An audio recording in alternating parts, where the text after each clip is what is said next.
వేసుకొని ఒక 2 ఎర్రగడ్డలు ఒక 2 టమాటాలు కట్ చేసి ఇలా వాట్ చేసుకోండి. నెక్స్ట్ చీలికలు పెట్టుకున్న పచ్చిమిర్చి, పసుపు, కొంచెం ఉప్పు వేసి ఒక 2 నిమిషాలు మగ్గనియండి. ఇప్పుడు మనం ఇందులోకి ముందుగా కట్ చేసి పెట్టుకున్న వంకాయ ముక్కలు వేసేద్దాం.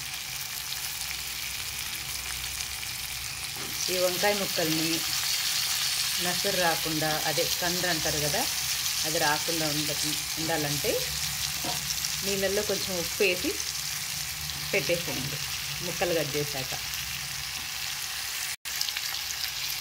ఇప్పుడు వీటిని బాగా కలిపేయండి. నెక్స్ట్ కొద్దిగా వెల్లుల్లి వేయండి, అది ఆప్షనల్, మీకు ఇష్టం ఉంటే వేయచ్చు లేకపోతే లేదు.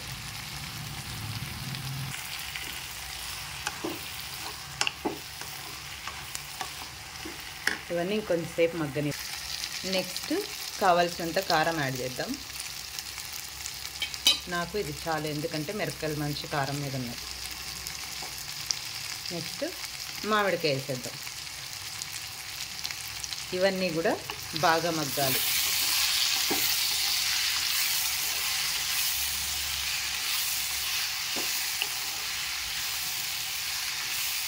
కావాలనుకునే వాళ్ళు అల్లం వెల్లుల్లి పేస్ట్ కూడా వేసుకోవచ్చు, బట్ నేను అంత ప్రిఫర్ చేయను ఈ కర్రీకి. ఇలా కొద్దిసేపు మగ్గాక తర్వాత కొన్ని నీళ్లు పోసి ఉడికించండి.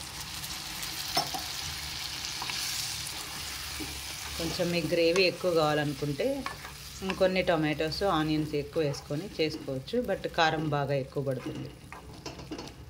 మనకు చాలింత మాత్రం. దీంట్లోకి నేను కొద్దిగా ధనియాల పొడి వేస్తున్నా. ఇది ఆప్షనల్, మీకు ఇంట్రెస్ట్ ఉంటే వేసుకోవచ్చు లేకపోతే లేదు. నాకు గ్రేవీ కొంచెం థిక్నెస్ కోసం ఇది వేస్తాను అన్నట్టు.